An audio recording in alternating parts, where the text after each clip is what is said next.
Sarah Martinez had always known the jungle would either make her or break her. What she never imagined was that it would do both on the same day.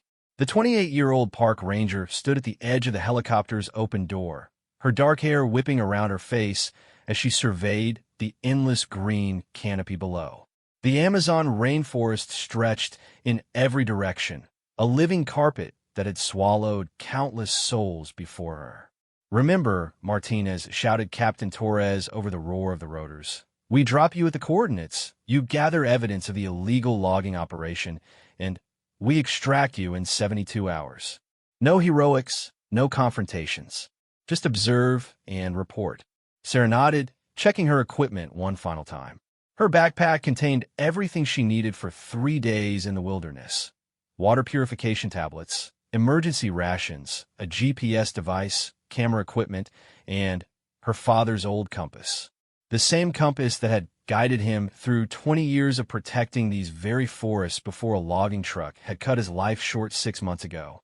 The helicopter began its descent toward a small clearing barely large enough for a landing. Sarah's stomach churned, but not from the turbulence. Intelligence reports suggested that the illegal operation they were investigating wasn't just cutting down trees. There were rumors of armed guards, sophisticated equipment, and connections to international crime syndicates. But someone had to document what was happening to the last pristine sections of the Amazon. As they approached the landing zone, something felt wrong. The clearing looked different from the satellite images she had studied. Too clean, too organized. Sarah's training kicked in, and she noticed details that others might miss. Fresh tire tracks forming perfect patterns, the complete absence of wildlife, sounds even with the helicopter noise, and, most disturbing of all, the glint of metal hidden among the trees surrounding the clearing. "Captain, I think we should abort," Sarah called out, but her words were lost in the mechanical thunder above them. The helicopter touched down with a soft bump, and Sarah prepared to disembark. That's when she saw them. Men in military fatigues emerged from the tree line, automatic weapons raised. Not the environmental enforcement team that was supposed to meet her. These were the people she was supposed to be investigating. Captain Torres saw them at the same moment Sarah did. His face went pale as he realized the setup. Someone had leaked their mission. Someone had sold out the Brazilian Environmental Protection Agency. The illegal loggers weren't just expecting them. They had been waiting. "Go, go, go," Torres screamed, pulling up on the collective so hard the helicopter lurched violently upward. Sarah found herself caught between the aircraft and the ground as gunfire erupted below. The first shots missed, sparking off the helicopter's metal belly. But the men on the ground were professionals, and their aim quickly improved. Sarah heard the distinct ping of bullets striking the aircraft's engine. In the chaos, Torres made a decision that would haunt him for the rest of his life. With the helicopter losing power and armed hostiles closing in, he believed they were all dead if they stayed. But maybe, just maybe, one person could survive what was coming. Sarah never saw Torres's hand coming. One moment she was braced in the doorway. The next she was tumbling through empty air toward the canopy below. The last thing she heard was Torres screaming, "I'm sorry," as black smoke began pouring from the helicopter's engine. The fall seemed to last forever. Sarah's ranger training took over even as terror flooded her system. She spread her arms and legs wide, trying to slow her descent, and aimed for the thickest part of the canopy. The first branches she hit were small ones that snapped like twigs, barely slowing her fall. But each layer of vegetation broke her momentum just a little more. A thick branch caught her backpack, spinning her around violently before the strap snapped.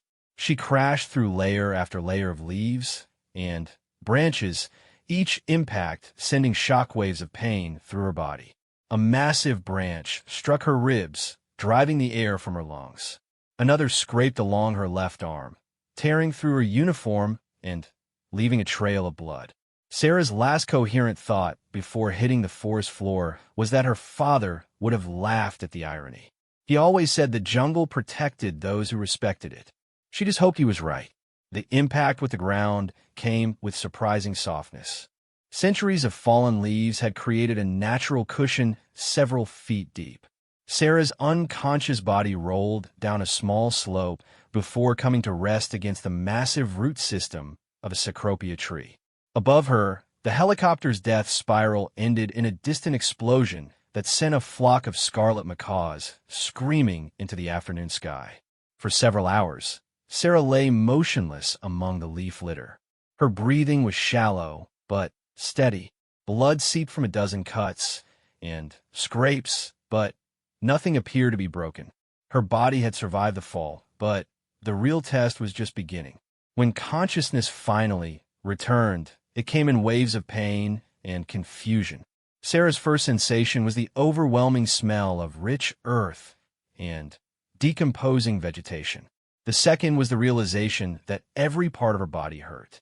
The third was the sound of voices in the distance, speaking in urgent Portuguese. They were looking for her, and they weren't planning to offer help. Sarah forced herself to remain perfectly still as the voices grew closer. Through the gaps in the foliage above, she could see the orange glow of the helicopter's burning wreckage. Smoke was rising in a thick column that would be visible for miles, which meant more people would be coming. Official people. People who might ask uncomfortable questions about why a park ranger had been thrown from a helicopter. The men searching for her were thorough, but impatient. Sarah could hear them crashing through the underbrush, calling to each other as they worked in a grid pattern.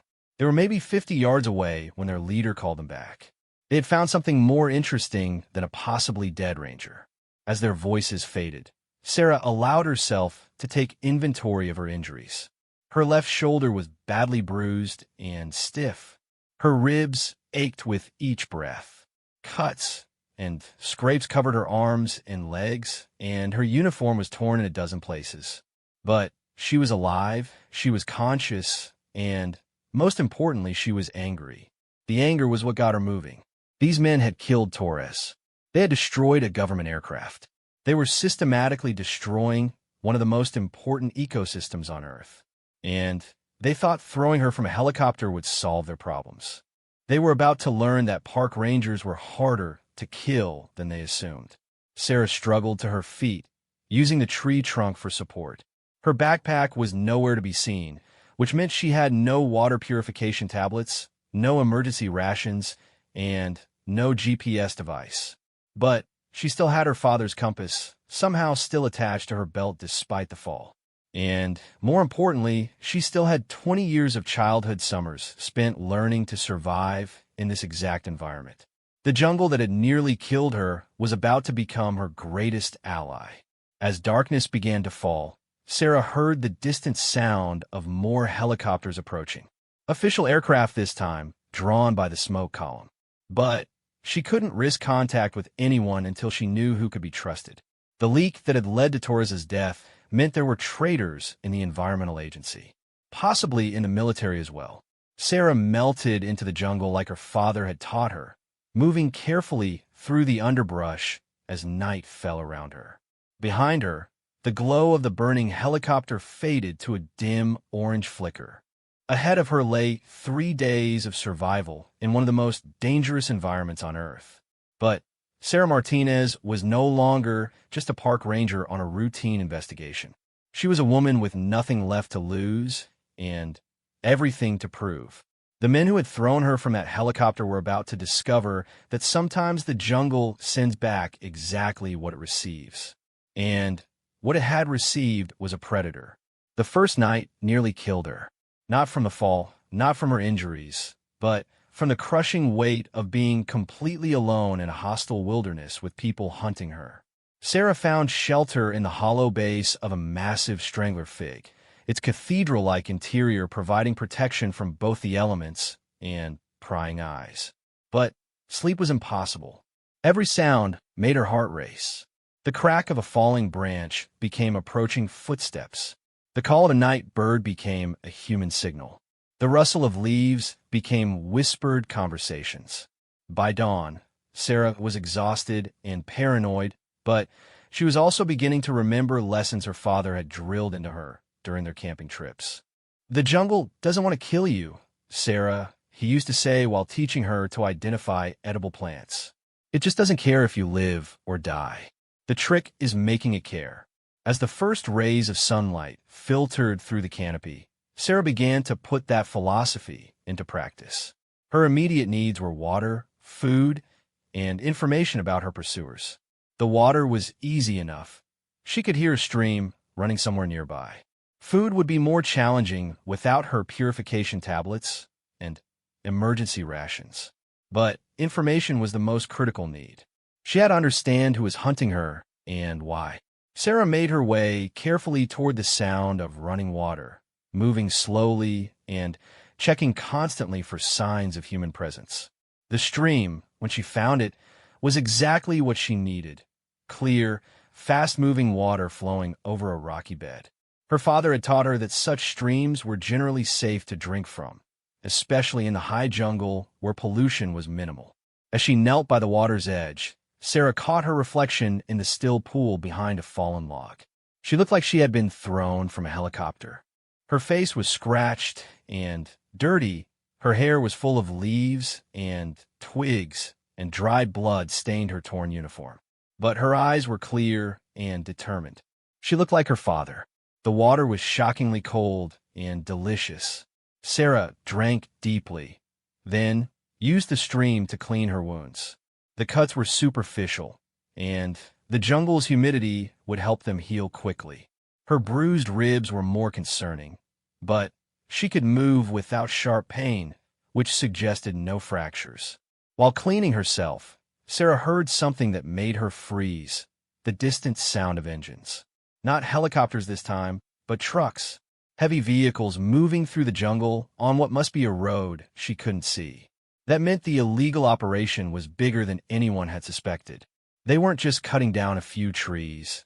They were running a full-scale industrial operation. Sarah followed the stream toward the engine's sounds, moving carefully and staying well back from any potential roads. What she discovered exceeded her worst fears.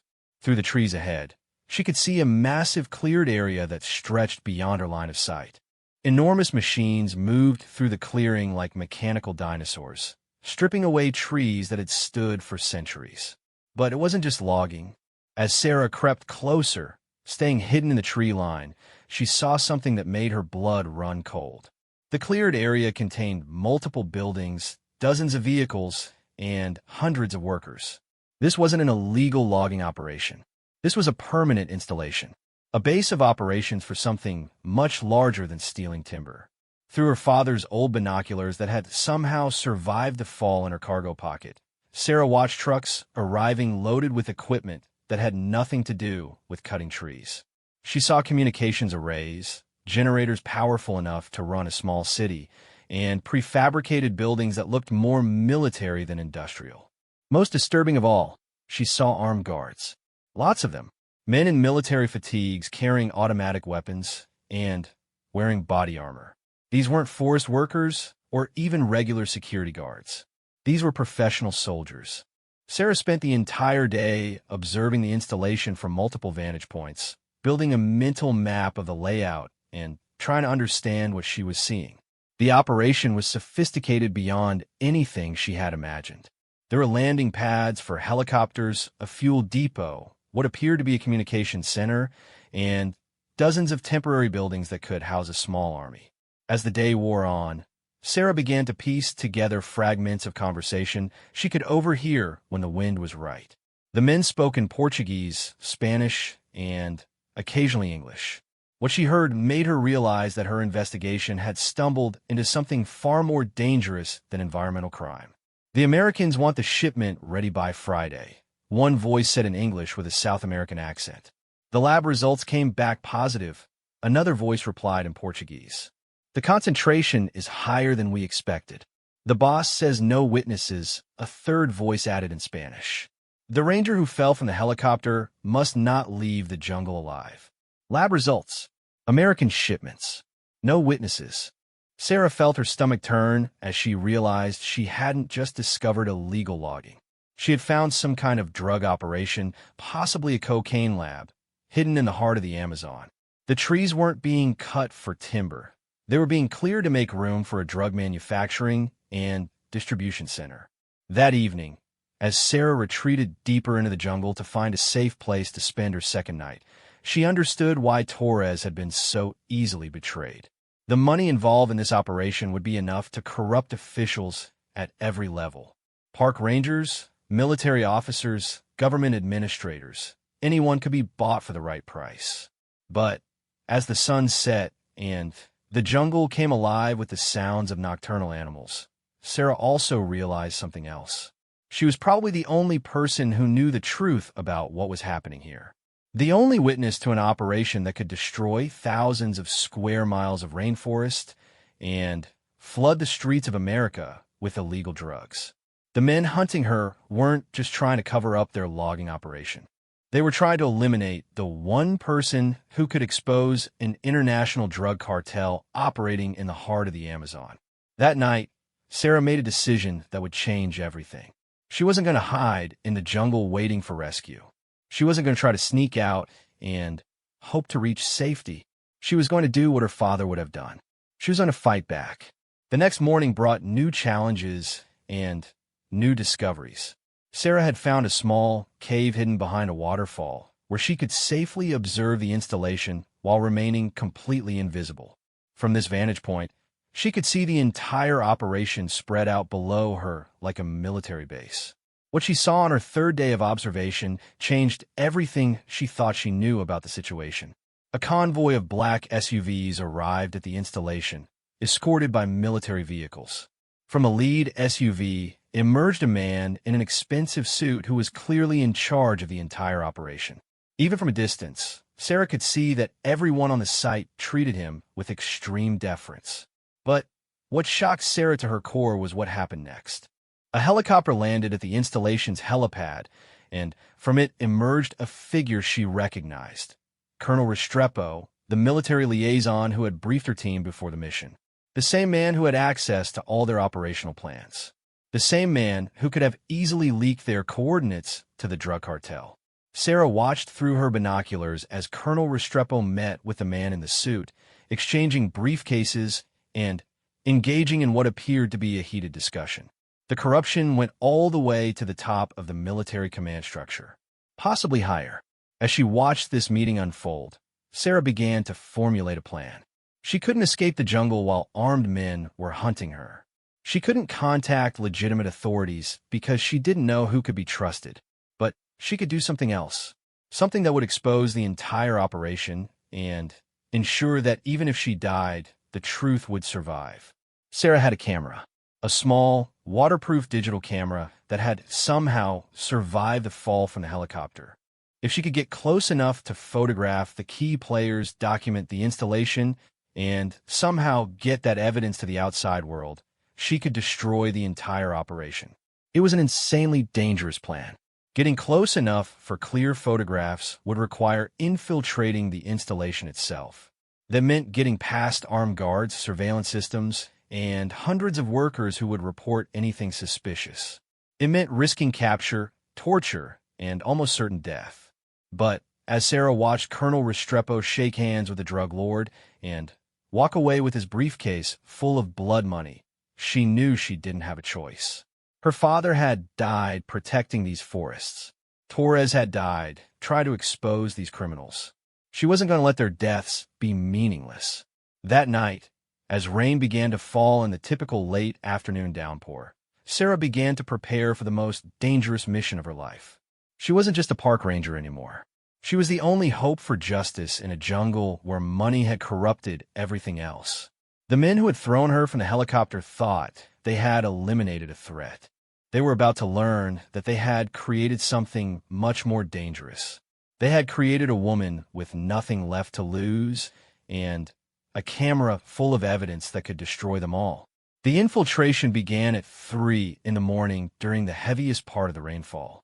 Sarah had spent hours observing the guard patterns, identifying blind spots in their surveillance, and mapping the installation's layout.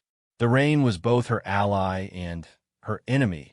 It would mask her movement and muffle any sounds, but it would also make everything slippery and dangerous. Sarah had spent the evening preparing for what might be her last night alive.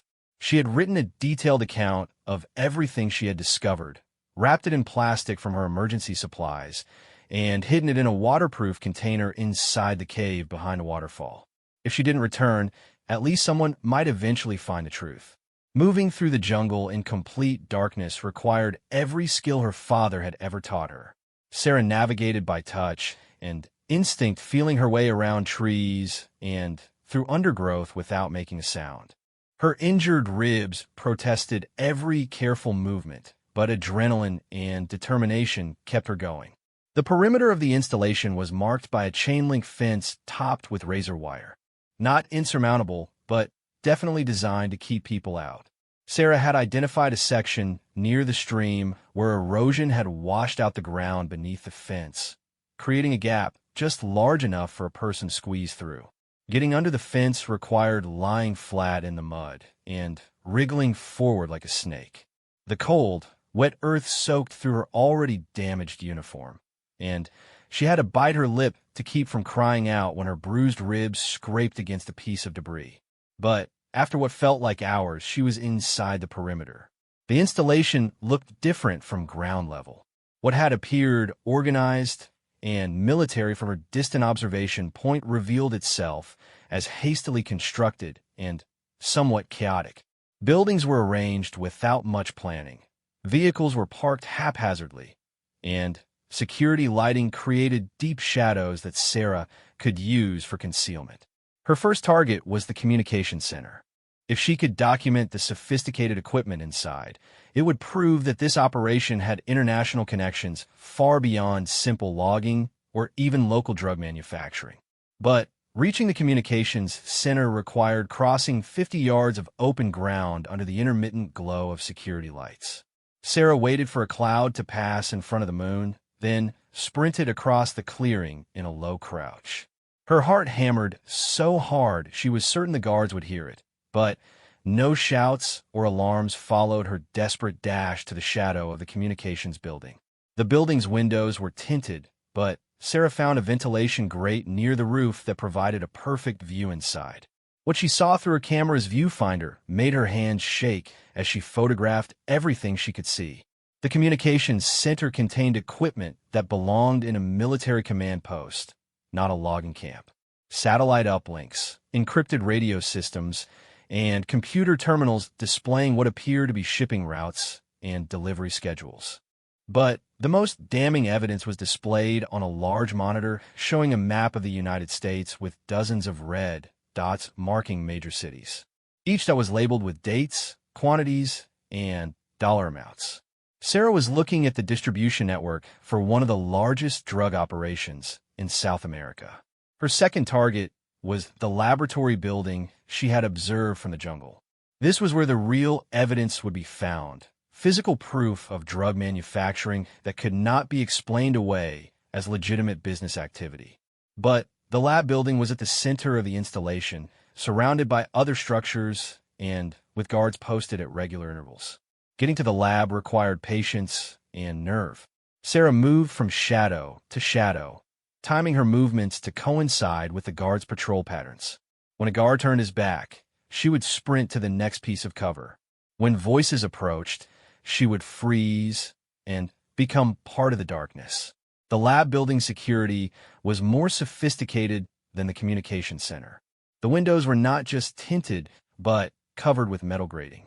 The doors were heavy steel with electronic locks. But Sarah found what she was looking for in a garbage dumpster behind the building. Discarded chemical containers that told the entire story. The labels on the containers were in Spanish, Portuguese, and English. Precursor chemicals used in cocaine manufacturing. Industrial solvents for processing coca paste. Packaging materials for shipping finished product. Sarah photographed every label, every serial number, every piece of evidence that proved what was really happening in this jungle laboratory. As she worked, Sarah became aware of voices approaching the lab building. She could hear multiple men speaking in urgent tones, and their footsteps were getting closer. Sarah looked around desperately for concealment and saw only one option, the dumpster itself. Climbing into a dumpster filled with chemical waste and laboratory refuse was possibly the most disgusting thing Sarah had ever done. The smell was overwhelming, a mixture of rotting organic matter and harsh industrial chemicals that burned her nose and throat. But as voices passed just inches from her hiding place, she remained perfectly still and silent. "The American buyers arrive tomorrow," one voice said in accented English. "Everything must be perfect." "What about the ranger?" another voice asked in Portuguese. "Have the search teams found the body?" "No body yet," the first voice replied. "But 3 days in the jungle with no supplies?" "She's dead. The jungle has claimed another victim." "Good," the Portuguese speaker said with satisfaction. "The boss doesn't want any loose ends when the Americans arrive." The voices faded as the men continued their patrol, but Sarah remained in the dumpster for another hour to ensure they didn't return. When she finally emerged, she was covered in substances she didn't want to identify and smelled like a chemical plant explosion. But she had confirmation that American drug buyers were arriving the next day for what sounded like a major transaction. Sarah's final target was the most dangerous: the main administrative building, where she had seen Colonel Restrepo meet with the operations leader. This building was heavily guarded and brightly lit, but it also contained the evidence that could expose the corruption in the military and government agencies. Reaching the administrative building required crossing the installation's main courtyard, where any guard could spot her. Sarah waited until a shift change created temporary confusion among the security personnel, then made her move. She sprinted across the open area and pressed herself against the building's concrete wall, breathing heavily and expecting to hear shouts and gunfire at any moment. But her luck held. The shift change had distracted the guards just enough to allow her passage. Sarah worked her way around the building looking for an entrance and found an open window on the ground floor. The window was small and high off the ground, but Sarah managed to pull herself through and drop quietly into what appeared to be a storage room. The administrative building's interior was a stark contrast to the rough construction of the other structures. This building had air conditioning, carpeted floors, and expensive furniture. Clearly, this was where the real money was kept and the real decisions were made. Sarah found what she was looking for in the main office: a wall covered with photographs showing the operation's key personnel. Colonel Restrepo was prominently featured, along with several other men in military uniforms that Sarah didn't recognize. But the centerpiece of the photo gallery was a picture of the man in the expensive suit she had seen earlier, shaking hand with a figure that made her blood run cold. It was Congressman Richard Davidson, the American politician who chaired the House committee responsible for drug enforcement funding. Sarah photographed everything, including documents scattered across the desk that appeared to show financial transfers between American political figures and the drug operation. But as she worked, Sarah heard something that made her freeze: footsteps in the hallway outside the office. Multiple people were approaching, and their voices were getting louder. Sarah looked around desperately for an escape route and realized she was trapped. The window she had entered through was too high to reach quickly, and the footsteps were almost at the office door. The voices outside belonged to Colonel Restrepo and the man in the expensive suit. They were discussing the next day's shipment and the arrival of American buyers. But they were also discussing the search for Sarah, and what she heard made her realize just how much danger she was really in. "The ranger is still alive," Colonel Restrepo was saying. "My men found her tracks near the perimeter fence. She's been watching us." "Then find her," the other man replied coldly. "The Americans cannot know that anyone has seen this operation. Kill her and dump the body where it will never be found." "Consider it done," Colonel Restrepo replied. "But first, let me check if she left any evidence behind."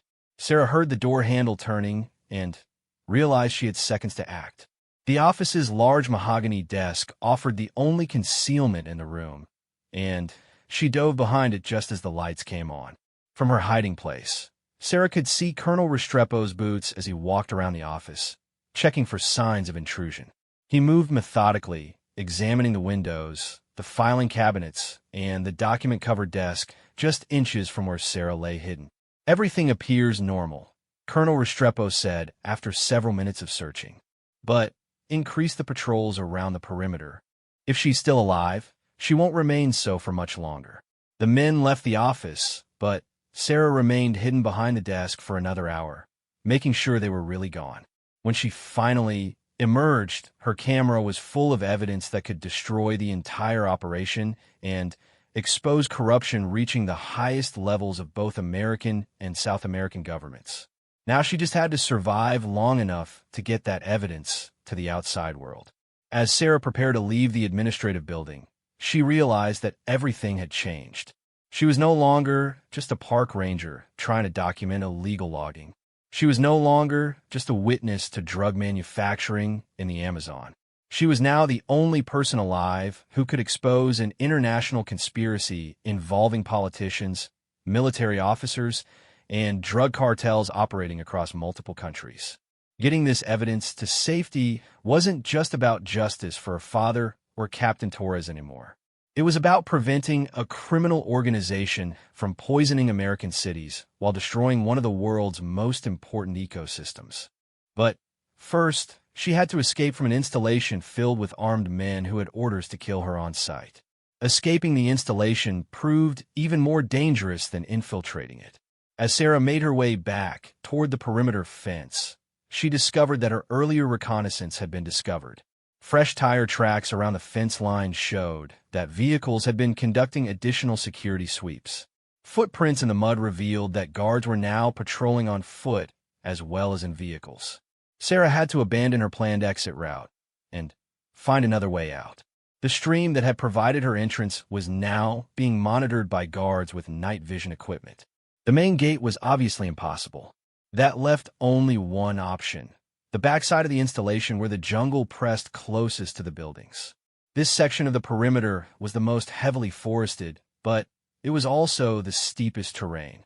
Sarah would have to climb down a rocky slope in complete darkness while carrying her camera equipment and try not to make any noise that would alert the guards. One slip, one falling rock, one snapped branch would bring dozens of armed men running. The climb down took 3 hours. Sarah moved inches at a time, testing each handhold and foothold before trusting her weight to it. Her injured ribs screamed with every movement, and by the time she reached the bottom of the slope, her hands were bloody from gripping sharp rocks in the darkness. But she was out. More importantly, she was alive and carrying evidence that could destroy the entire criminal network she had discovered. Now she faced an even greater challenge: getting that evidence to people who could act on it without getting herself killed in the process. Sarah's original extraction point was 20 miles away through some of the densest jungle in the Amazon. But go to the extraction point would be suicide now that she knew Colonel Restrepo was part of the conspiracy. Any official rescue would likely deliver her directly into the hands of the people trying to kill her. Instead, Sarah began making her way toward the nearest indigenous village, a settlement called Tres Rios that her father had visited many times during his career. The village was 40 miles away through trackless jungle, but the people there had no love for government officials or military officers. If she could reach Tres Rios, she might find allies willing to help her get evidence to the outside world. The trek to Tres Rios began at dawn, with Sarah following animal trails and stream beds that offered the easiest passage through the dense vegetation. She had no food except what she could forage, no water purification except boiling it over small fires, and no navigation equipment except her father's compass and her knowledge of the jungle's natural landmarks. On her first day of travel, Sarah covered only 8 miles. The jungle fought her every step of the way. Thick vines blocked her path. Hidden streams forced lengthy detours. Swarms of insects made every moment miserable. But worst of all were the sounds of helicopters overhead, searching for any sign of her passage. The helicopters appeared every few hours, flying in grid patterns and hovering over any clearing large enough for a person to hide in. Sarah learned to recognize the sound of approaching rotors and find concealment under the thickest canopy available. Once, a helicopter hovered directly overhead for 20 minutes while Sarah pressed herself against the base of an enormous tree, certain that she had been spotted. But the jungle's canopy was too thick for thermal imaging, and Sarah's knowledge of natural camouflage kept her hidden from visual observation. After each helicopter passed, she would wait another hour before continuing her journey, just in case they doubled back or landed search teams nearby. On her second day of travel, Sarah's water ran out.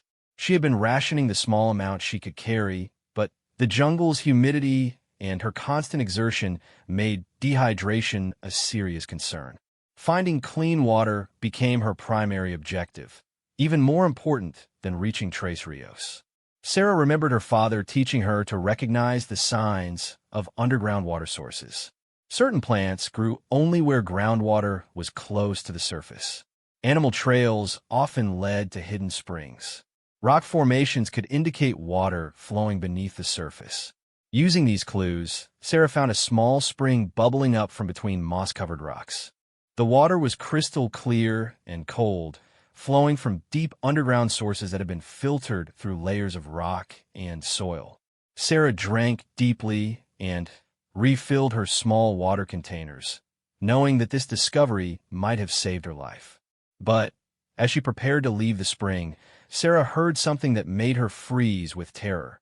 Human voices speaking in Portuguese, and they were getting closer. The search teams had found her trail. Sarah grabbed her equipment and ran deeper into the jungle, abandoning stealth for speed. Behind her, she could hear men crashing through the underbrush, calling to each other as they followed her tracks. The spring had been a trap. They had known she would need water and had been watching every source within miles of the installation. The chase lasted for hours. Sarah's pursuers were professional trackers who knew the jungle almost as well as she did. They were also fresh, well-equipped, and determined to earn the bounty that Colonel Restrepo had undoubtedly placed on her head. Sarah's only advantages were her desperation and her intimate knowledge of this particular section of the Amazon. As the sun reached its zenith and the jungle became a steaming greenhouse, Sarah used every trick her father had ever taught her. She walked in streams to hide her footprints. She climbed trees and traveled from branch to break her trail. She used thorny vines to create false paths that would slow her pursuers. But the most effective technique was one her father had learned from the indigenous people themselves. Sarah began leaving false signs of her passage in one direction while actually traveling in another. A broken branch here, a footprint in soft earth there, drops of blood from her injuries to create a trail that led away from her actual route. The deception worked. By late afternoon, Sarah could hear her pursuers moving away from her position, following the false trail she had created. She had bought herself time, but she knew it wouldn't last long. Once they realized they had been tricked, they would expand their search pattern and call in additional teams. As darkness fell, Sarah reached a landmark she recognized from her father's maps, a distinctive rock formation that marked the halfway point to Tres Rios. She was making better progress than she had hoped, but she was also exhausting her body's reserves. Her food supply consisted of a handful of edible fruits and roots she had gathered during the day. Her water was nearly gone again, and her injuries were getting worse instead of better. That night, as Sarah sheltered in a natural cave formed by fallen trees, she made a discovery that changed everything. While exploring the cave's interior, she found evidence that someone else had been using it recently. A small fire pit, food scraps, and, most importantly, a shortwave radio hidden beneath a pile of leaves. The radio was old but functional. Sarah recognized it as the type used by researchers and indigenous communities to communicate with the outside world. Someone had hidden it here, probably as an emergency backup or a way to stay in contact with people outside the jungle. Sarah spent an hour trying to raise someone on the radio, cycling through frequencies and broadcasting in both Spanish and English. Most of her calls received no response, but finally, she heard a faint voice answering in accented English. "This is Dr. Patricia Mendez at the Amazon Research Station," the voice said. "Who is calling on this frequency?" Sarah almost cried with relief. Dr. Mendez was a well-known environmental researcher who had worked with her father on several projects. More importantly, she was someone Sarah knew she could trust. Dr. Mendez, this is Sarah Martinez. I'm a park ranger with the Brazilian Environmental Protection Agency. I need your help urgently. The conversation that followed was difficult due to poor radio conditions and the need for caution. Sarah couldn't reveal too much information over an unsecured channel, but she managed to convey the essential facts. She had discovered a major criminal operation in the jungle. She had evidence that could expose international corruption, and she was being hunted by people who wanted to kill her. Dr. Mendez understood immediately. Sarah, I knew your father well. He was a good man. Where are you now? About 20 miles from Tres Rios, Sarah replied. I'm trying to reach the village, but there's search teams everywhere. Listen carefully, Dr. Mendez said. There's an old research station about 10 miles from your position. It was abandoned years ago, but I still maintain emergency supplies there. The coordinates are... Dr. Mendez gave Sarah detailed directions to the abandoned research station, along with a description of the supplies she would find there. Most importantly, she promised to arrange a pickup from the station within 48 hours using people who could be trusted. Sarah, Dr. Mendez added before signing off, be very careful who you trust.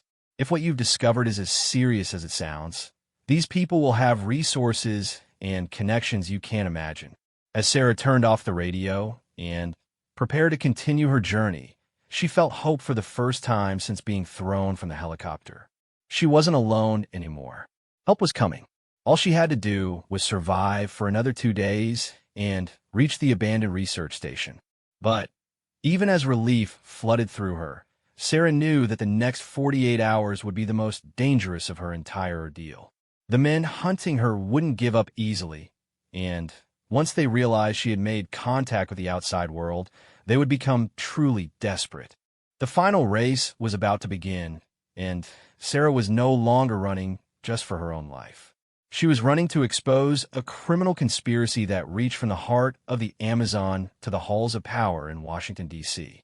The evidence in her camera could save millions of lives and preserve thousands of square miles of irreplaceable rainforest. But first, she had to reach the research station alive. The abandoned research station sat in a clearing that had been slowly reclaimed by the jungle over the past decade.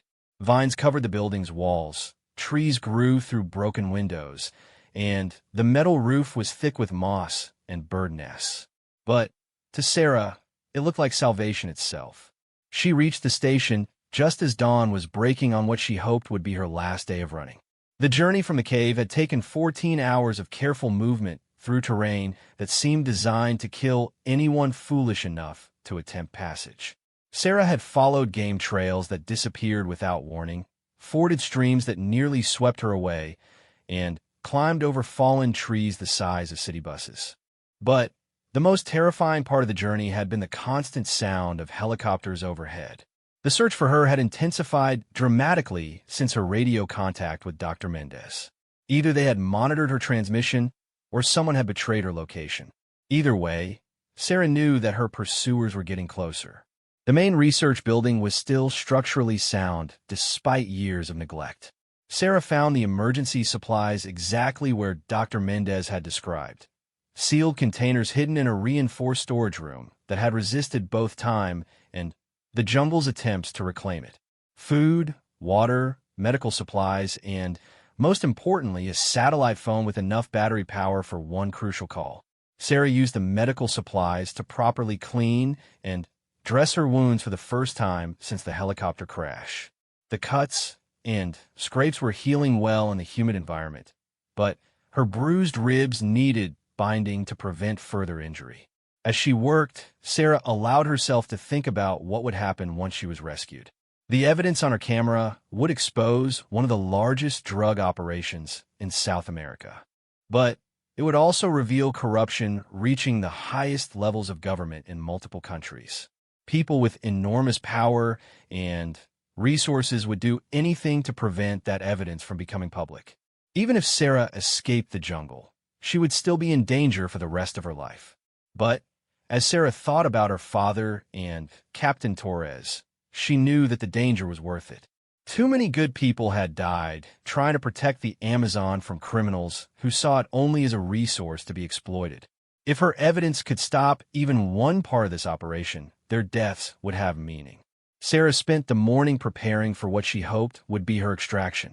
She cleaned her camera equipment and made backup copies of the most important photographs. She wrote a detailed account of everything she had discovered, including the names and faces of the people involved. If something happened during the rescue attempt, at least the evidence would survive.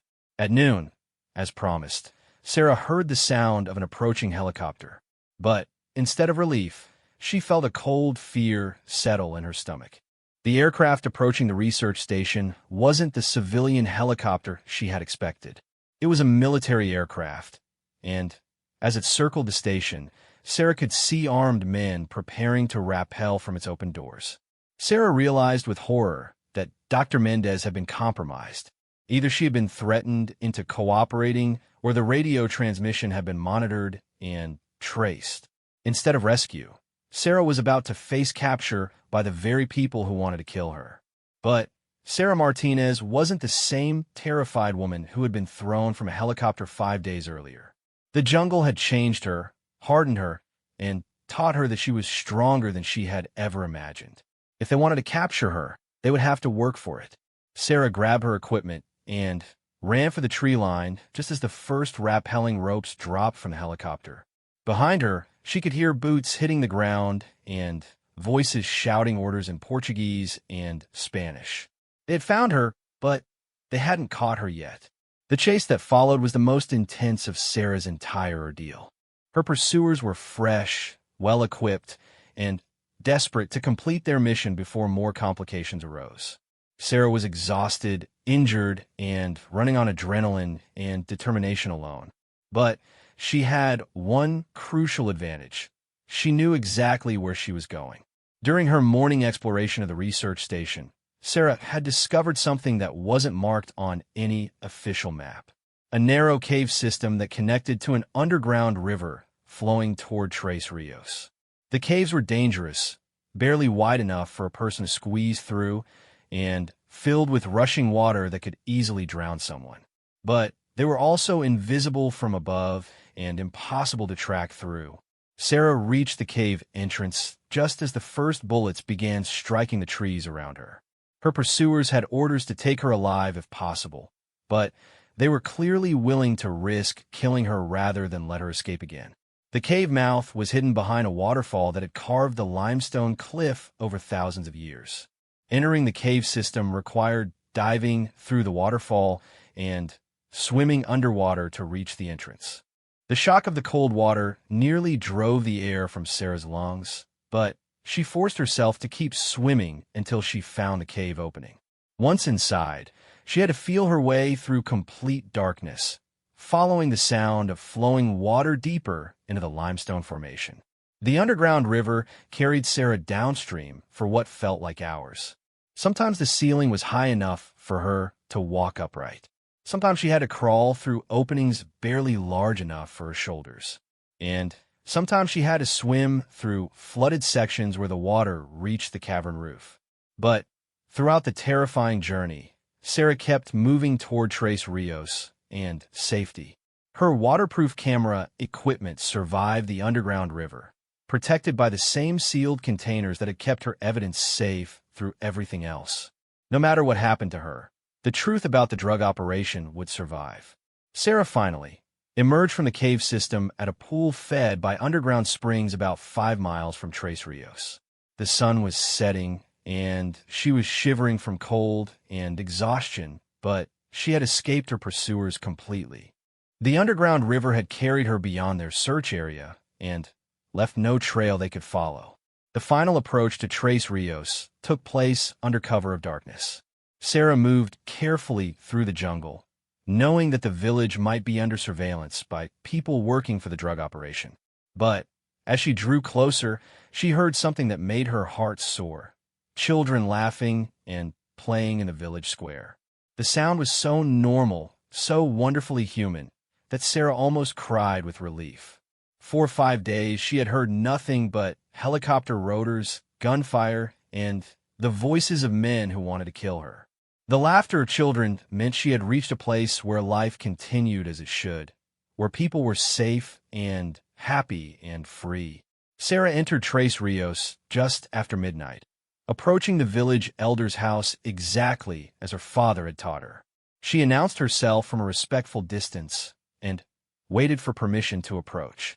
When the elder emerged, an elderly man named Carlos who remembered her father fondly, Sarah knew she had finally reached safety. "Little Sarah," Carlos said in Portuguese, using the nickname her father had given her years ago. "You look like you've been fighting the jungle itself." "I have been," Sarah replied, "and I won." Carlos listened to Sarah's story with growing amazement and anger. The indigenous people of the Amazon had been fighting illegal operations in their territory for generations, but nothing they had encountered compared to what Sarah described. Carlos immediately understood the danger she was still in and the importance of getting her evidence to people who could act on it. The village had a satellite internet connection powered by solar panels, a gift from environmental researchers who had worked with the community over the years. Carlos helped Sarah upload her photographs and written account to a secure server maintained by an international environmental organization. Within hours, the evidence would be in the hands of journalists, prosecutors, and investigators around the world. But Carlos also understood that Sarah's work was far from over. "These are powerful people you have exposed," he said as they worked to transmit the evidence. "They will not give up easily. You will need protection for a long time." "I know," Sarah replied, "but it was worth it. My father always said that the jungle protects those who protect it." I think he was right. As dawn broke over Tres Rios, Sarah watched her evidence being transmitted to dozens of organizations around the world. By noon, the first news reports would begin appearing. By evening, investigators would be demanding answers from Colonel Restrepo and Congressman Davidson. Within days, the drug operation would be shut down and its leaders arrested. But for Sarah, the most important moment came when she was able to place a call to Captain Torres's family. His widow answered the phone with hope in her voice, still believing that her husband might have survived the helicopter crash. "Mrs. Torres," Sarah said gently, "I need to tell you what really happened to your husband."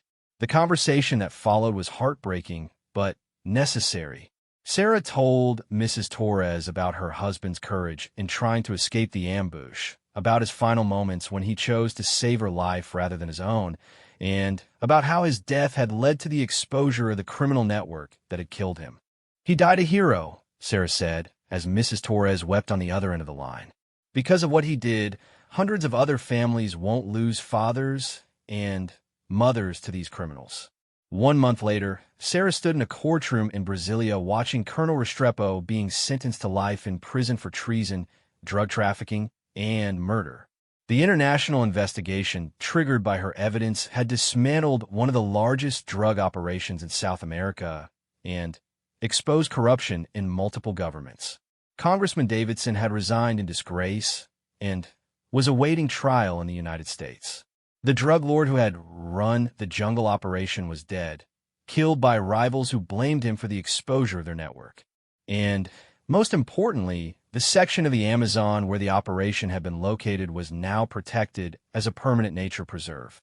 Sarah had been offered a position with the International Environmental Organization that had helped expose the conspiracy.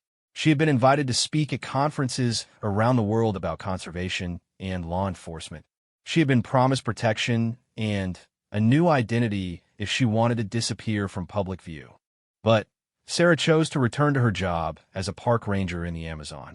The jungle that had nearly killed her had also made her stronger than she had ever imagined.